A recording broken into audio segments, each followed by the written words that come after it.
জেগে দোয়া করেন, নিজের জন্য দোয়া করেন নাই, কান্নাও করেন নাই। যে পয়গম্বর আপনার আমার জন্য রাত জেগে জেগে দোয়া করেন, ওই পয়গম্বর উপর আজ যদি ভালোবাসা মহব্বত যদি না থাকে রে ভাই, তাহলে আপনার আমার দুনিয়াতেই থাকা হবে, কিন্তু পৃথিবীতে বিদায় নেওয়ার পর ওই পয়গম্বর আপনার আমার জন্য কেমন করে বা সুপারিশ করবে।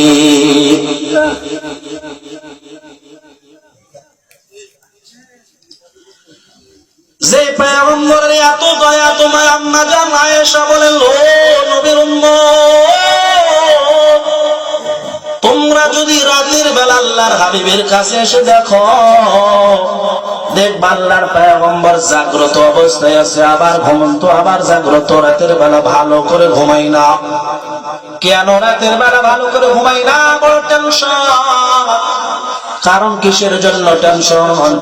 দুনিয়ার জমিনে কোন মানুষের ব্যাপারে যদি থানা থেকে ওয়ারেন্ট জারি হয়ে যায়, এ ভাই অমুক দিন পুলিশ আসবে আপনার অ্যারেস্ট করে নিয়ে চলে যাবে, যে কোনো টাইমে পুলিশ আসতে পারে, আপনার অ্যারেস্ট করতে পারে, লোকটা আর ওই দিন থেকে ঘুমাইবে না, টেনশনে পড়ে যাবে, হয়তো কখন যেন পুলিশ চলে আসে আর আমার অ্যারেস্ট করে নিয়ে চলে যায়, বড় টেনশন।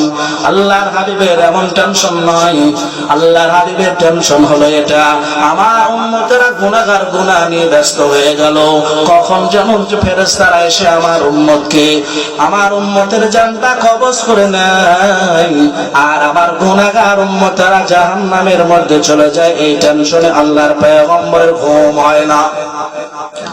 যে পয়গম্বর আপনার আমার জন্য ভালো করে ঘুমাতেন না, ওই পয়গম্বরের জন্য কেনই বা মায়া হইলে